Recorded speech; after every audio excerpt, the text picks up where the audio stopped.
Saksakallan gunarnavasya Vande Guru Sri Charanaravindan.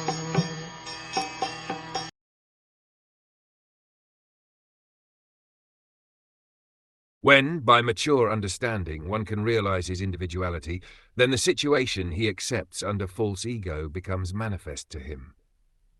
The Mayavadi philosopher's position is that at the ultimate issue the individual is lost, everything becomes one, and there is no distinction between the knower, the knowable, and knowledge.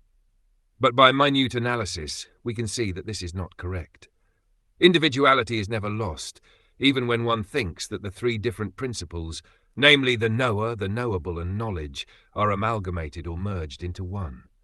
The very concept that the three merge into one is another form of knowledge, and since the perceiver of the knowledge still exists, how can one say that the knower, knowledge, and knowable have become one? The individual soul who is perceiving this knowledge still remains an individual. Both in material existence and in spiritual existence, the individuality continues. The only difference is in the quality of the identity. In the material identity, the false ego acts, and because of false identification, one takes things to be different from what they actually are. That is the basic principle of conditional life. Similarly, when the false ego is purified, one takes everything in the right perspective. That is the state of liberation. It is stated in the Ashopanishad that everything belongs to the Lord. Ishavashyam idam sarvam. Everything exists on the energy of the Supreme Lord. This is also confirmed in Bhagavad Gita. Because everything is produced of his energy and exists on his energy, the energy is not different from him, but still the Lord declares, I am not there. When one clearly understands one's constitutional position, everything becomes manifest.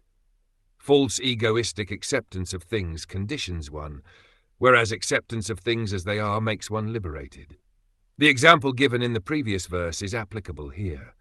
Due to absorption of one's identity in his money, when the money is lost, he thinks that he is also lost.